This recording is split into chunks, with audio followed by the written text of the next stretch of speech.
va revenir sur l'attentat d'Arras qui a eu lieu le 13 octobre dernier. Aujourd'hui, la mère du terroriste Mohamed Mogouchkov a pris la parole dans les médias pour la première fois. Elle demande à être reconnue comme victime et se désolidarise complètement de cet attentat.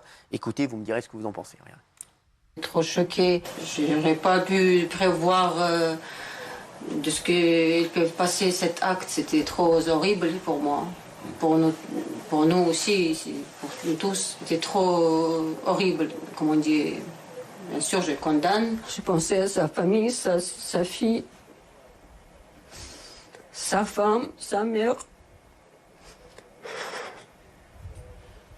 C'était trop mal. C'était trop horrible. Comment elle peut faire? C'était son prof aussi. Je ne veux pas lui voir. Aucun contact avec lui. Je ne reconnais pas mon fils. C'est pas mon fils. Oui. Moi, je suis assez choqué de cette demande. Pour moi, les vraies victimes, c'est le professeur assassiné et sa famille. Alors, qu'elle demande à être reconnue victime, je trouve que c'est une stratégie, Cyril, parce qu'elle n'a pas dénoncé avant. Même si la situation familiale était compliquée, jamais elle ne s'est élevée contre la radicalisation des uns et des autres dans la famille. Et là, comme elle est sous menace d'OQTF et qu'elle veut récupérer la garde de sa plus jeune fille, la voilà qui se victimise et qui adopte une stratégie. Moi, je suis choqué. Je trouve ça indécent, oui. On ne peut pas laisser le bénéfice peut-être d'une mère qui veut récupérer sa fille de 8-10 ans. Elle a 8 ou 10 ans, sa fille. Elle peut se désolidariser de son fils. Cette espèce je ne vais pas l'insulter, mais il a 20 ans. Il est responsable. On va s'occuper de lui. C'est ça l'histoire. Elle a quoi à voir là-dedans? Elle veut récupérer sa fille. C'est sa mère. C'est sa mère, mais alors si demain tu as 3 enfants, attends, je finis. Si demain tu as 3 enfants, trois petits-enfants, et ton fils il fait une dinguerie, et on t'enlève la garde de tes enfants et on te met responsable de ce qu'a fait ton fils qui a 20 ans.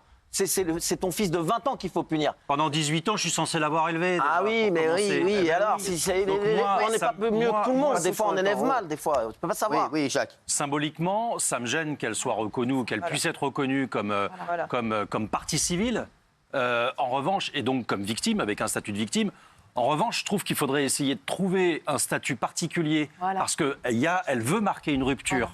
Après ce qui s'est passé. Et on sait que dans cette famille, les choses sont compliquées parce que la fille était en effet sous la mauvaise responsabilité. Vous n'êtes pas courageux là. Mais si, je suis courageux. Vous n'êtes pas courageux. Mais si, c'est oui ou c'est non. Non. C'est oui ou c'est non. Il n'y a pas de. Faudrait trouver un truc de. Oui, mais j'essaie d'inventer autre chose. Parce que c'est quand même quelqu'un qui, à un moment donné, veut marquer sa différence et veut, d'une certaine façon, voilà. Elle dit que le père était sous emprise. Elle dit. C'est le père qui foutait le bordel. Pas tous en même temps. Elle tente d'expliquer la radicalisation de son fils, déclarant qu'il ne se parlait pas et que ce dernier pouvait même parfois se montrer agressif avec elle. Regardez. Peut-être qu'elle était influencée par Internet, par quelques gens, par son père, je ne sais pas. Ce que vous nous dites, c'est que votre fils, il vous parlait plus beaucoup, enfin, vous aviez plus trop, vous viviez avec toujours, lui. Elle me traitait parfois, Tati République, toi, Tati mécréant, toi, Tati sortie religion, elle a beaucoup traité. Il vous insultait beaucoup sur le domaine de la religion, en fait. Ouais. Je suis victime après mariage avec leur père, je suis victime depuis tout ça. Depuis, ça fait presque 20 ans, je suis victime. Ah ouais. Moi, je ne mets pas en doute que cette dame se sente effectivement une victime. Ça, ce n'est pas le problème. Effectivement, visiblement, elle était sous l'emprise de ces garçons, dont un qui était déjà en prison, et elle avait de la difficulté à s'extirper de ça, etc.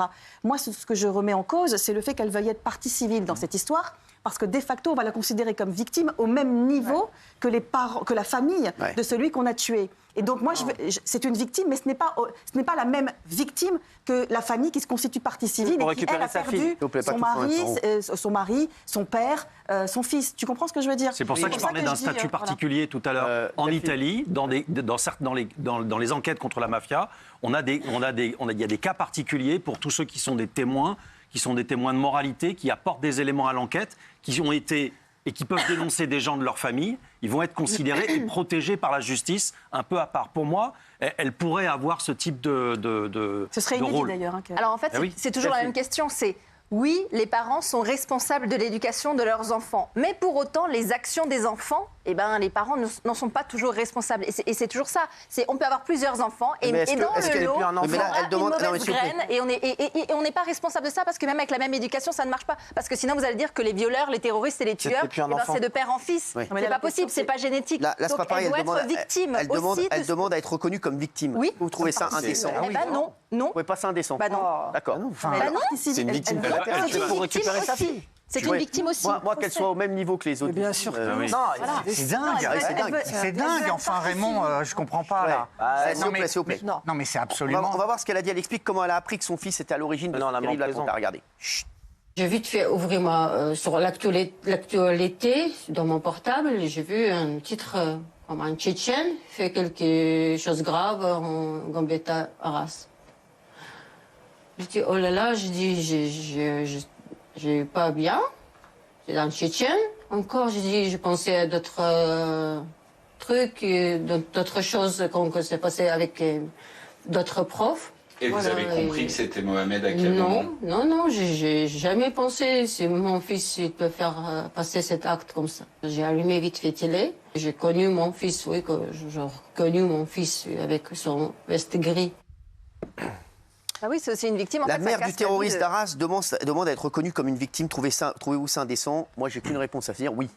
Non, si moi je me donne mon avis, oui, c'est complètement indécent qu'elle soit sur le même. Pour les victimes. Bien sûr. Excusez-moi, mais ça se pose. La question ne se pose même pas. Après, la question de cette femme, moi je sais qu'il y a une voisine qui a témoigné. Oui, qu'elle était battue par ses fils, il allait la chercher au café. Parce qu'en fait, le problème, c'est qu'elle prenait des distances avec la religion et que son fils était téléguidé par le père qui a été expulsé, lui, il y a quelques années. Donc, on ne remet pas en cause le fait que cette femme, est peut-être victime de sa famille, de son mari, mais c'est indécent de mettre même. Enfin, je me mets à la place de la famille de Dominique Bernard, mais mets-toi à la place. Mais du jour au lendemain, tu apprends que ton fils est un terroriste. Toute ta famille s'est foutue, le nom est sali, le truc. Mais être reconnue comme une triste pour cette femme pour d'autres raisons, mais cette maman, elle a éduqué ce jeune homme. Qu'elle soit pas responsable, oui, mais être reconnue comme une victime, non. Mais c'est la justice qui est mal faite. Qu'elle prenne la parole et qu'elle dise je me désolidarise de mon fils. Je ne suis pas responsable, je ne le reconnais pas. C'est pas comme ça que je l'ai élevé, ce ne sont pas mes valeurs. Elle est aussi victime de la situation. C'est ce qu'elle a fait. C'est formidable. Mais qu'en revanche, elle aille demander à être partie civile sur le même banc que les parents, que la fille, que les filles et que la femme de celui qui a été tué, là c'est compliqué. Parce que c'est le seul moyen qu'elle a de récupérer sa fille. Donc c'est de la stratégie. C'est le seul moyen qu'elle a de récupérer sa fille qui a été placée. Les mecs, alors on la met en taule 30 ans. Venez, on la met en taule 30 ans. Non, mais voilà, c'est de la stratégie d'avocat. Moi, comme a dit Valérie, qu'elle dise qu'elle ne soit pas responsable des actes de son fils, oui, mais qu'elle demande à être considérée comme victime, je ne suis pas d'accord. Géraldine. Non, mais le problème, c'est qu'en fait, on est dans un état de droit et en fait, vous réagissez avec émotion et avec colère. Ce que je peux tout à fait comprendre parce que je suis dans l'émotion et je suis dans la colère.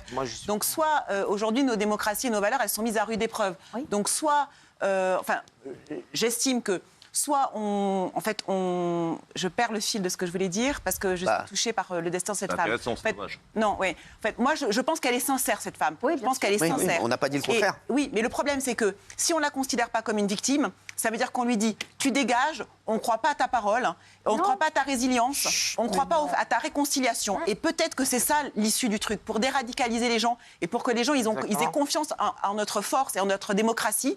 On peut leur dire, en fait, nous, quand tu te désolidarises de ton fils qui est un terroriste, nous, à ce moment-là, nous, nos valeurs, notre France, on te tend la main parce qu'on croit en ta parole. Alors, parce que sinon, écoutez ce qu'a dit le père. Créer un statut de témoin protégé pour ces gens-là qui sont aussi d'une certaine façon des lanceurs d'alerte. Regardez ce qu'a dit son père, le père de l'assaillant. Regardez. Bien sûr, j'ai condamné. J'étais choqué. C'était très très difficile de me comprendre. Moi aussi, je ne comprends pas. Parce que, comme je disais avant, j'ai été choqué. Aujourd'hui, oui, ce qu'il a fait, c'est inacceptable. Ce qu'il a fait. Elle m'a pas résolu aucun problème. Il m'a fait plus de problèmes. Apporté à plus de problèmes. Et moi, je suis première choqué et je n'arrive pas à comprendre. Alors, il y a aussi, selon le père du terroriste d'Arras, son fils est passé à l'acte à cause de la folie, la politique française contre l'islam et le fait que la mère de Mohamed Mogouchkov s'est éloignée de l'islam et a retiré son voile. Donc il faut aider cette femme. Vous voyez bien qu'il faut lui tendre la main. Évidemment que c'est une victime.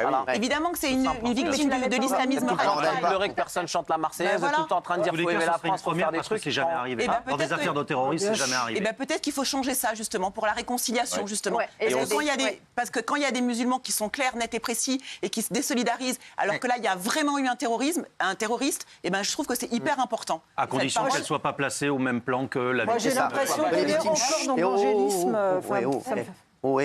Oui, et pourquoi pas, sa vie, elle a été dévastée aussi. C'est une victime collatérale, quelque part. On voit bien qu'elle vit dans la honte. Contrairement au père, elle témoigne à visage masqué parce que je pense qu'elle est couverte de honte, elle ne sait plus quoi faire. Sa famille est dévastée, son image dans la société. Comment va faire cette femme si elle a un travail pour vivre en société, si ton fils est un terroriste? Donc oui, c'est une victime collatérale. Et je trouve qu'il y a un raccourci un peu dégueulasse qui consiste à dire que toute la famille de ce terroriste, serait des terroristes et devrait prendre perpète comme lui. Qui a perpétré l'attentat? C'est grave ce que tu dis, si tu nous fais passer pour... Je suis désolée, c'est pas du tout ce que... Moi, attendez, excusez-moi, je vais la mettre en tôle. Ce n'est pas ce qu'on a dit avec Valérie, je pense que tu es d'accord. On trouve indécent que cette personne soit considérée comme victime au même titre que Dominique Bernard. Mettez-vous dans... Mais il n'y a pas d'autre statut. Vous êtes 80% à penser mais il n'y aura jamais de réconciliation. Merci, on va passer à un autre sujet.